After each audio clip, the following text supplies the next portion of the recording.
Good morning dear students. हम लोग depreciation chapter काफ़ी कंप्लीट कर चुके हैं और डेप्रीसिएशन चैप्टर में हमने 2 मेथड्स कंप्लीट किए। और जब हमने चैप्टर ये स्टार्ट किया था तब भी हमने डिस्कस किया था कि डेप्रीसिएशन को कैलकुलेट करने के लिए हम 2 मेथड्स कंप्लीट करेंगे, जैसे कि स्ट्रेट लाइन मेथड और रिटन डाउन वैल्यू मेथड।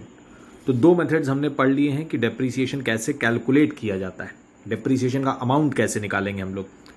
तो हम लोग स्ट्रेट लाइन मेथड के अकॉर्डिंग निकालते हैं और डिमिनिशिंग बैलेंस मेथड के अकॉर्डिंग भी निकालते हैं। और 2 तरह से डेप्रीसिएशन को रिकॉर्ड भी किया जाता है। तो there are 2 methods of recording depreciation. Depreciation को हम रिकॉर्ड कैसे करेंगे? डेप्रीसिएशन को हम credit side of asset account, normally हम कहाँ लिखते हैं? असेट अकाउंट के क्रेडिट साइड में। और दूसरा तरीका क्या है कि हम एक नया अकाउंट खोलेंगे, प्रोविजन फॉर डेप्रीसिएशन अकाउंट, और हम उसके क्रेडिट साइड में डेप्रीसिएशन को रिकॉर्ड करेंगे। तो अब हम डेप्रीसिएशन जब लगाएंगे तो असेट अकाउंट के क्रेडिट में उसको हम नहीं लिखेंगे, अब हम उसको कहाँ लिखेंगे? प्रोविजन फॉर डेप्रीसिएशन अकाउंट के क्रेडिट साइड में। बस इतना सा डिफरेंस होगा। डेप्रीसिएशन का अमाउंट चेंज नहीं होगा। अमाउंट तो आप स्ट्रेट लाइन मेथड से या WDV मेथड से निकाल ही लेंगे, तो वो अमाउंट चेंज नहीं होने वाला है। सिर्फ डेप्रीसिएशन को लिखने का प्लेस चेंज होने वाला है। अभी तक हम क्रेडिट साइड में लिख रहे थे असेट अकाउंट के, अब हम क्रेडिट साइड में लिखेंगे प्रोविजन अकाउंट के।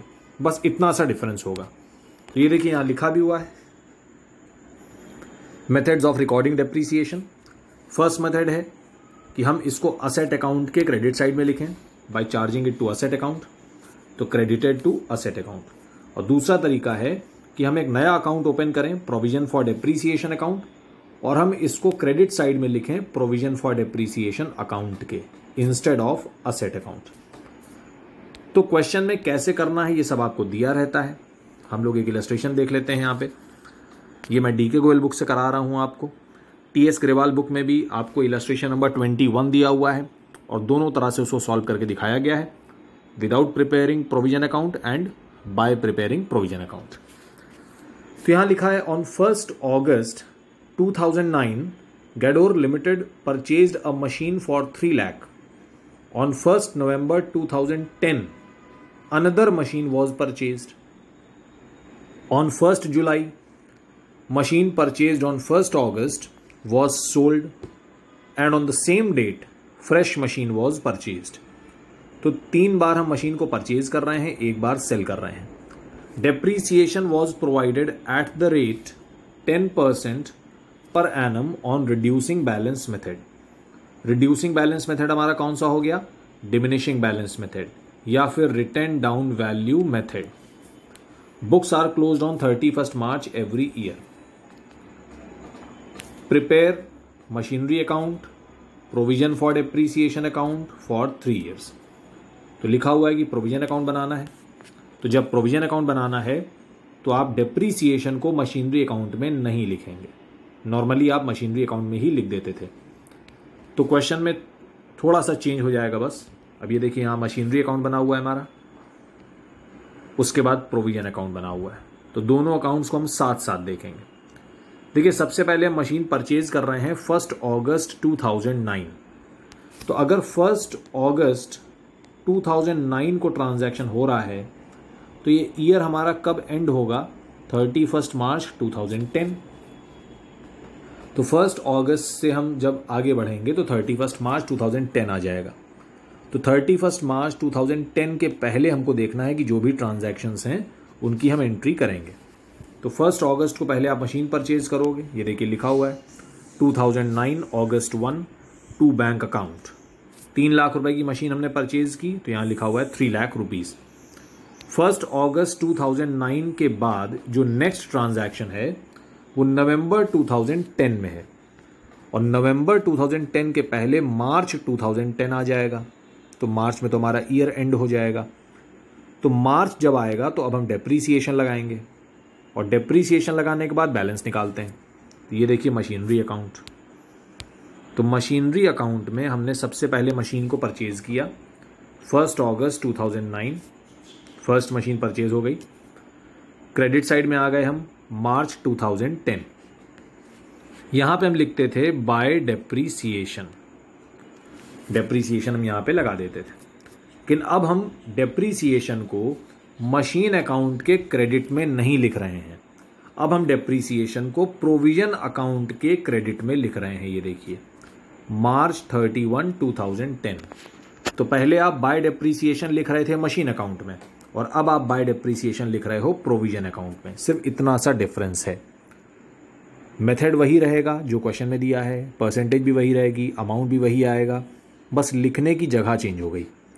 पहले क्रेडिट ऑफ मशीन में जा रहा था, अब क्रेडिट ऑफ प्रोविजन में जा रहा है। तो 3 लाख का मशीन है आपका, 10% होता है 30,000 रुपीज़, लेकिन हमने मशीन परचेज किया था 1 अगस्त को, तो 1 अगस्त से 31 मार्च 8 मंथ्स होते हैं। तो फर्स्ट ईयर सिर्फ 8 मंथ का डिप्रीसिएशन आप लगाओगे। तो 3 लाख की मशीन है हमारी, उस पर हम 20,000 डिप्रीसिएशन लगा रहे हैं। तो मशीन की वैल्यू हमारी 2,80,000 बचेगी at the end of first year.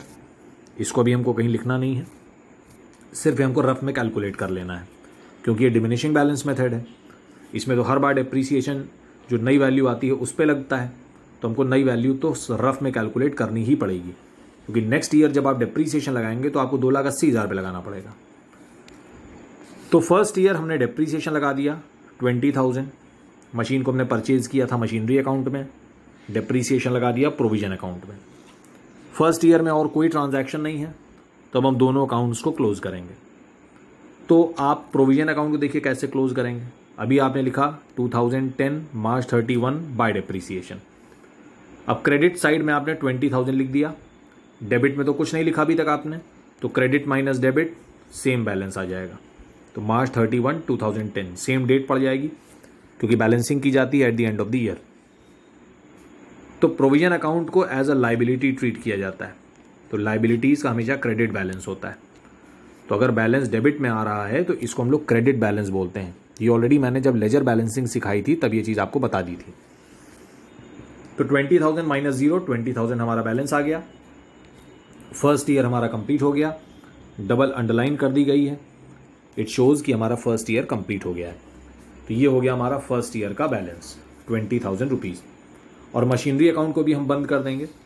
3 lakh रुपए की मशीन हमने खरीदी, डेबिट में लिखा, क्रेडिट में डेप्रीसिएशन तो लिखा नहीं गया यहाँ पे, और कुछ है भी नहीं क्रेडिट साइड में, तो 3 लाख माइनस 0, 3 लाख ही हमारा बैलेंस आ जाएगा बाय बैलेंस कैरीड डाउन 31 मार्च 2010।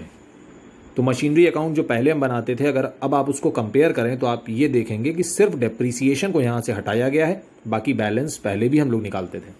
पहले कैसे निकालते थे, 3 लाख में 20,000 माइनस कर देते तो बैलेंस आता 2,80,000। लेकिन अब हमने 20,000 को यहाँ लिखा ही नहीं है, 20,000 को यहाँ लिखा ही नहीं हमने, तो माइनस कैसे करेंगे। तो 3 लाख माइनस 0, 3 लाख ही आ जाएगा। तो प्रोविजन अकाउंट जनरली कंपनीज तब बनाती हैं जब वो अपने असेट की वैल्यू को बार बार चेंज करना नहीं चाहती। अदरवाइज आपने देखा होगा कि असेट का बैलेंस हर बार हम लोग नया निकालते हैं और बैलेंस हमेशा कम होके ही आता है। पर अगर कंपनी चाहती है कि बैलेंस बार बार कम ना किया जाए तो वो प्रोविजन अकाउंट में डेप्रीसिएशन को लिख देते हैं। तो अगर डेप्रीसिएशन को हम मशीनरी अकाउंट से हटा ही देंगे तो मशीनरी के डिक्रीज़ होने का कोई चांस ही नहीं, जब तक सेल नहीं होगी तब तक डिक्रीज़ नहीं होगी। अब तो फर्स्ट ईयर हमारा कंप्लीट हो गया, ये आ गया बैलेंस फर्स्ट ईयर का। अब हमारा न्यू ईयर स्टार्ट हो जाएगा 2010 अप्रैल 1। तो इस बैलेंस को सबसे पहले हम नीचे ब्रॉड डाउन करेंगे।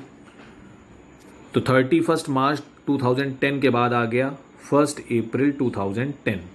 अब जो हमारा न्यू ईयर स्टार्ट हुआ 1 अप्रैल 2010 से 31 मार्च 2011 तक चलेगा ये। तब इन दो डेट्स के बीच में जितने भी ट्रांजैक्शंस हैं पहले हम वो करेंगे। तो 1 अप्रैल 2010 को पहले आप मशीन का बैलेंस नीचे उतारिए 3 लाख रुपए, और प्रोविजन का बैलेंस भी नीचे उतारिए। प्रोविजन का भी तो 20,000 बैलेंस निकाला था हमने 31 मार्च को, इसको भी तो हम पहले नीचे उतारेंगे। ये देखिए 1 अप्रैल 2010 बाय बैलेंस ब्रॉड डाउन। तो मशीनरी अकाउंट का बैलेंस डेबिट साइड में उतारा हमने, और प्रोविजन का बैलेंस हमने क्रेडिट साइड उतारा, क्योंकि इसका क्रेडिट बैलेंस होता है। बैलेंस उतारना मोस्टली स्टूडेंट्स भूल जाते हैं, यहीं पे मिस्टेक हो जाती है। तो आपको बैलेंस उतारना नहीं भूलना है, सबसे पहले बैलेंस उतारेंगे, उसके बाद आगे के ट्रांजैक्शंस हम लोग करेंगे। अब देखते हैं सेकेंड ईयर क्या ट्रांजैक्शन था। क्वेश्चन में लिखा हुआ था कि on 1 November 2010 another machine was purchased. तो मशीनरी अकाउंट में ही परचेज होगी। ये देखिए 1 नवंबर 2010 एक और मशीन परचेज हो गई। तो ये हमारी फर्स्ट मशीन है, ये हमारी अब सेकंड मशीन हो गई। 2 मशीन हो गई हमारे पास। इसके अलावा तो कोई ट्रांजैक्शन हुआ नहीं है सेकेंड ईयर में। तो अब हमको डेप्रीसिएशन लगाना है, क्योंकि नवंबर के आगे बढ़ेंगे तो 31 मार्च आ जाएगी। डेप्रीसिएशन हम लोग यहीं पे लिखते थे क्रेडिट साइड में, लेकिन अब हम मशीनरी अकाउंट के क्रेडिट में नहीं लिख रहे हैं। अब हम कहाँ लिख रहे हैं? प्रोविजन अकाउंट के क्रेडिट में। तो ये देखिए बैलेंस तो हम पहले ही उतार चुके थे। बाय बैलेंस ब्रॉट डाउन 20,000, इतना तो हमने पहले ही कर लिया था। अब हम 31 मार्च को 1 साल बाद डेप्रीसिएशन लगाएंगे 2 मशीन्स पे। पहली मशीन कितने की थी? 3 लाख रुपए की। 20,000 डेप्रीसिएशन ऑलरेडी लगा दिया था, तो वैल्यू कितनी आ गई थी? 2,80,000। इसका 10% आप निकालोगे तो 28,000 आता है। 28,000 देखिए डेप्रीसिएशन हमने लगा दिया है यहाँ पे। उसके बाद जो अभी हमने नई मशीन खरीदी है वो 1,80,000 रुपये की थी। ये देखिए 1,80,000 की। इसका 10% अगर हम निकालें तो 18,000 आता है। लेकिन आपने मशीन परचेज़ किया नवंबर में, तो नवंबर, दिसंबर, जनवरी, फरवरी, मार्च 5 मंथ्स होते हैं हमारे। तो 18,000 को आप 5/12 से मल्टीप्लाई कर लेंगे तो 5 मंथ्स का डेप्रीसिएशन हमारा आ जाएगा। तो 5 मंथ्स का कितना आ जाएगा? 7,500 रुपीज़। तो सेकेंड मशीन पे हम 7,500 डेप्रीसिएशन लगा देंगे। तो दोनों मशीन्स का डेप्रीसिएशन आ गया। तो सेकेंड ईयर में आपने टोटल डेप्रीसिएशन लगाया 35,500। इस तरह से सेकेंड ईयर में हमने 2 मशीन्स हो गई थी, दोनों पे डेप्रीसिएशन लगा दिया। सेकेंड ईयर और कोई ट्रांजैक्शन नहीं है, तो अब आप क्या करेंगे? बैलेंसिंग कर देंगे। 20,000 पहले से था, 35,500 और लगा दिया आपने, तो क्रेडिट साइड का टोटल आ गया 55,500। डेबिट साइड में तो कुछ भी नहीं था, तो यही बैलेंस आ जाएगा। 31 मार्च 2011 को ही बैलेंस आ जाएगा 55,500। यहाँ पे हमने टोटल्स कर दिए। सेकेंड ईयर हमारा कंप्लीट हो गया। तो 2 साल कंप्लीट हो गए। और मशीनरी अकाउंट का भी बैलेंस कर देंगे हम। ये देखिए सेकेंड ईयर स्टार्ट हुआ था 1 अप्रैल को, नवंबर में एक और मशीन परचेज किया, उसके बाद 31 मार्च को बैलेंस कर दिया। तो 2 साल हमारे कंप्लीट हो गए। ये देखिए टोटल्स कर दिया, कंप्लीट हो गया। अब थर्ड ईयर स्टार्ट होगा। सबसे पहले बैलेंसेस को नीचे उतारा जाता है। तो 31 मार्च के बाद 1 अप्रैल आ जाएगा 2011। सबसे पहले बैलेंस को नीचे उतारा 4,80,000 को। इसी तरह से प्रोविजन अकाउंट में भी आप सबसे पहले बैलेंस उतारेंगे। तो ये रहा प्रोविजन अकाउंट। प्रोविजन अकाउंट में 55,500 ये बैलेंस आया है 31 मार्च को। इसको हमने ये देखिए नीचे उतारा है यहाँ पे 1 अप्रैल 2011। सबसे पहले बैलेंस को नीचे उतारते हैं, उसके बाद आगे देखते हैं कि अब क्या ट्रांजैक्शन है। तो अब हमारा ईयर स्टार्ट हुआ है 1 अप्रैल 2011, ये ख़त्म होगा 31 मार्च 2012 को। तो अब देखते हैं इन 2 डेट्स के बीच में कोई ट्रांजैक्शन अगर हुआ हो। तो क्वेश्चन में लिखा हुआ है on 1 July 2011 machine purchased on 1 August was sold. तो फर्स्ट मशीन को हम सेल कर रहे हैं। कब सेल कर रहे हैं? 1 जुलाई को। तो सेल करेंगे तो मशीनरी अकाउंट में ही करेंगे। ये देखिए मशीनरी अकाउंट है। सबसे पहले हम बैलेंस उतार चुके हैं ऑलरेडी। तो 1 अप्रैल को 4,80,000 बैलेंस उतारा जा चुका है। और अब हम क्रेडिट साइड में आ जाएंगे। क्रेडिट साइड में हमने लिखा जुलाई 1 बाय बैंक अकाउंट। ये फर्स्ट मशीन है। और कितने में हमने सेल किया इसको? 1,68,000 क्वेश्चन में दिया हुआ है, उतने में हम सेल कर रहे हैं इसको। इसको यूज़ कितना किया हमने? अप्रैल 1 से जुलाई 1। तो अप्रैल, मई, जून, जुलाई 4 मंथ हमने इसको यूज़ किया। तो 4 मंथ का डेप्रीसिएशन भी आपको लगाना होगा। और डेप्रीसिएशन का मेथड कौन सा है? Diminishing balance method. तो फर्स्ट मशीन हमारी कितने रुपए की थी? 3 लाख रुपीज़ की। 3 लाख रुपीज़ में पहली बार डेप्रीसिएशन लगाया 20, तो वैल्यू बची थी 280। उसके बाद आप 28 और लगा दिया था आपने, तो वैल्यू कितनी बची? 2,52,000। 2,52,000 का 10% अगर हम निकालें, 2,52,000 का 10% निकालें तो आता है 25,200। दैट मीन्स जो थर्ड ईयर है, थर्ड ईयर का डिप्रीसिएशन है 25,200। पर हमने इसको पूरा तो यूज़ नहीं किया, हमने तो इसको सिर्फ 3 मंथ्स यूज़ किया। अप्रैल, मई, जून, 1 जुलाई को मशीन सेल किया गया है, तो जुलाई को काउंट नहीं किया जाएगा। अभी बाय मिस्टेक मैंने जुलाई को काउंट कर लिया था, लेकिन 1 जुलाई है तो उसको हम काउंट नहीं करेंगे। तो हमने सिर्फ 3 मंथ्स मशीन को यूज़ किया है, तो इसको आप 3/12 कर लेंगे, तो आपका 3 मंथ्स का डिप्रीसिएशन आ जाएगा। ये देखिए यहाँ किया गया है। तो फर्स्ट मशीन 3 लाख की थी, 20 डिप्रीसिएशन हुआ, 280 हो गया।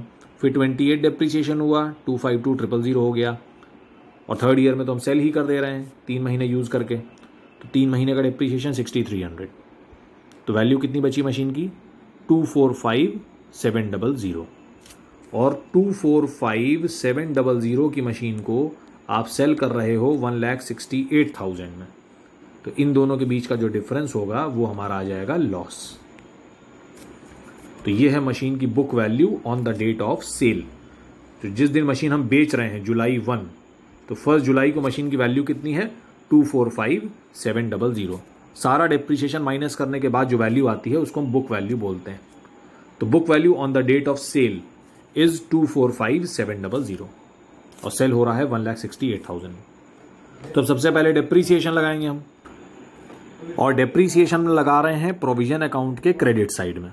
तो ये रहा हमारा प्रोविजन अकाउंट। प्रोविजन अकाउंट में 2 ईयर्स का तो हम ऑलरेडी कंप्लीट कर चुके हैं।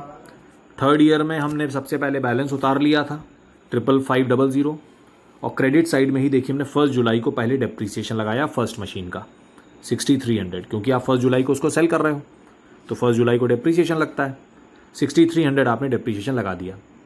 अब हमें क्या करना है, जिस मशीन को आप सेल कर रहे हो उस मशीन का टोटल डिप्रीसिएशन जितना भी आज तक आपने लगाया उसको प्रोविजन अकाउंट से निकाल के ट्रांसफ़र कर देंगे मशीन अकाउंट में। तो 1 जुलाई को देखिए डेबिट साइड लिखा हुआ है टू मशीनरी अकाउंट, और फर्स्ट मशीन पे आज तक आपने कितना डिप्रीसिएशन लगाया? पहली बार लगाया था 20,000, सेकेंड टाइम 28,000 और थर्ड टाइम 6300। इसको अगर टोटल किया जाए तो आपका आएगा 54,300। तो प्रोविजन अकाउंट में 54,300 डिप्रीसिएशन है फर्स्ट मशीन का। तो जिस मशीन को हम सेल करते हैं उसका टोटल डिप्रीसिएशन प्रोविजन अकाउंट से ट्रांसफ़र कर देते हैं मशीनरी अकाउंट में, या जो भी असेट का नाम है असेट अकाउंट में ट्रांसफ़र कर देते हैं। तो जब तक आप डिप्रीसिएशन लगा रहे थे क्रेडिट में लिख रहे थे। ये देखिए सबसे पहले यहाँ लिखा 20, फिर यहाँ लिखा 28 और फिर यहाँ लिखा 63। तो 3 बार तो आपने क्रेडिट में लिखा, लेकिन जब आपने सेल किया तो पूरा का पूरा क्रेडिट से हटा के डेबिट में लिख दिया और इसको हमने मशीनरी अकाउंट में ट्रांसफ़र कर दिया। तो इसकी एंट्री हो जाती है provision for depreciation account debit to machinery account. तो प्रोविजन अकाउंट के डेबिट में आ गया और मशीनरी अकाउंट के क्रेडिट में आएगा। तो ऊपर देखिए मशीनरी अकाउंट, मशीनरी अकाउंट में क्रेडिट साइड हमने 168 तो पहले ही लिख दिया था, क्योंकि हम सेल कर रहे हैं तो क्रेडिट में ही करेंगे। और 1 जुलाई को ही देखिए 54,300 ट्रांसफ़र होके आया है प्रोविजन अकाउंट से। ऐसे हम क्या करते थे, डिप्रीसिएशन को हर साल क्रेडिट में ही लिखते थे मशीनरी अकाउंट के। अब आप हर साल नहीं लिख रहे हो, आप उसको लिख रहे हो कहीं और जब सेल कर रहे हैं तब हम वहाँ से उसका पूरा डिप्रीसिएशन ला के एक साथ लिख दे रहे हैं। ऐसे आप क्रेडिट में हर साल लिखते थे। अब प्रॉफिट एंड लॉस निकाल लेंगे। तो 3 लाख की मशीन पे 54,300 तो डिप्रीसिएशन हो गया, और उसके बाद जितना पैसा मिल गया हमको उतना हमने और माइनस कर दिया, तो ये हो गया लॉस 77700।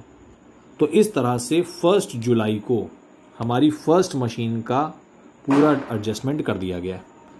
पहले उसको सेल किया हमने, उसके बाद टोटल डिप्रीसिएशन लिख दिया और फिर प्रॉफिट या लॉस निकाल लिया। तो 1 जुलाई को हमारी मशीन सेल हो गई, और उसी दिन हमने एक मशीन और परचेज़ की थी। तो ये देखिए डेबिट साइड में सेम डे हमने थर्ड मशीन भी परचेज़ कर ली 2 लाख रुपए की, क्वेश्चन में लिखा हुआ है। तो अब हमारे पास 1 जुलाई को मशीन नंबर 2 और मशीन नंबर 3 2 मशीन्स हैं बस। फर्स्ट मशीन हमारी सेल हो गई। तो मशीन नंबर 2 और मशीन नंबर 3 तो अब आपके पास है। तो अब आप 1 जुलाई के आगे बढ़ेंगे तो 31 मार्च आ जाएगा, और 31 मार्च तक अब कोई भी ट्रांजैक्शन नहीं हो रहा है, तो दैट मीन्स आप 31 मार्च को सेकेंड मशीन और थर्ड मशीन पे डेप्रीसिएशन लगाएंगे। तो डेप्रीसिएशन लगाने के लिए फिर से हमको प्रोविजन अकाउंट पे आना पड़ेगा। ये देखिए हमने यहाँ तक तो कर लिया था। सबसे पहले हमने बैलेंस उतारा था फर्स्ट डे, उसके बाद 1 जुलाई को फर्स्ट मशीन का डेप्रीसिएशन लगाया था और उसका डेप्रीसिएशन ट्रांसफ़र भी कर दिया था, यहाँ से हटा दिया था। अब 31 मार्च आ गया 2012, सेकेंड मशीन और थर्ड मशीन पे आपने डेप्रीसिएशन लगाया। सेकेंड मशीन आपकी कितने की थी? 1,80,000 रुपये की। 1,80,000 की मशीन पे आपने 7,500 डेप्रीसिएशन ऑलरेडी हम लगा चुके हैं, तो मशीन की वैल्यू बची 1,72,500। इसका अगर आप 10% निकालें तो होता है 1,72,50। ये हो गया सेकेंड मशीन का डेप्रीसिएशन। और थर्ड मशीन तो अभी हमने खरीदी है 2 लाख रुपए की। 2 लाख रुपए का 10% अगर निकालें तो 20,000 होता है, लेकिन आपने इसको परचेज कब किया था? 1 जुलाई को, क्योंकि थर्ड मशीन तो हमने उसी दिन परचेज की थी जिस दिन फर्स्ट मशीन सेल की थी। तो 1 जुलाई को आपने इसको परचेज किया, तो 1 जुलाई से 31 मार्च 9 मंथ्स होते हैं, तो इसका 9 मंथ्स का डेप्रीसिएशन आप सिर्फ निकालेंगे तो वो आएगा 15,000 रुपये। तो इस तरह से सेकेंड मशीन और थर्ड मशीन का डेप्रीसिएशन भी आ गया। तो टोटल डेप्रीसिएशन हमारा कितना हो गया? 3,2250 मशीन नंबर 2 और 3 का, और फर्स्ट मशीन का हमने तो 1 जुलाई को ही लगा दिया था 6,300।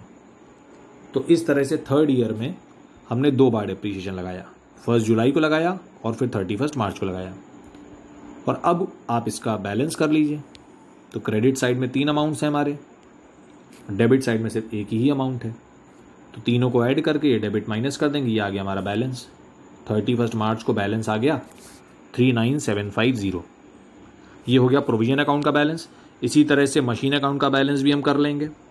मशीन अकाउंट हमने स्टार्ट किया था 1 अप्रैल को, फिर 1 जुलाई को हमने फर्स्ट मशीन सेल की, थर्ड मशीन परचेज की, तो डेबिट साइड का टोटल हो गया 6,80,000 रुपये, और उसमें से क्रेडिट के ये 3 अमाउंट माइनस कर दिए, तो ये आ गया आपका बैलेंस। तो बैलेंस क्या आएगा? बैलेंस आपका सेकंड और थर्ड मशीन का एडिशन होगा, क्योंकि फर्स्ट मशीन तो चली गई, तो बैलेंस जो बचेगा वो सेकंड और थर्ड मशीन ही तो बचेगी। तो सेकंड मशीन हमारी कितने की थी? सेकंड मशीन हमारी थी 1,80,000 रुपये की, और थर्ड मशीन है 2 लाख रुपए की। तो इन दोनों का टोटल कितना हुआ? 3,80,000 ही होगा। तो बैलेंस जो बचेगा वो जो मशीन बच रही है उसी का बैलेंस बचेगा। और प्रोविजन अकाउंट का बैलेंस भी आप क्रॉस चेक कर सकते हैं। देखिए प्रोविजन अकाउंट से आपने फर्स्ट मशीन का डेप्रीसिएशन तो हटा दिया। फर्स्ट मशीन का डेप्रीसिएशन पहले आपने क्रेडिट में लिखा, बाद में जब उसको सेल किया तो ट्रांसफ़र कर दिया मशीन अकाउंट में। तो फर्स्ट मशीन का डेप्रीसिएशन अब इस अकाउंट में नहीं है। तो अब इस अकाउंट में कौन सी मशीन का बैलेंस है? सेकेंड मशीन और थर्ड मशीन का डेप्रीसिएशन अभी भी यही है।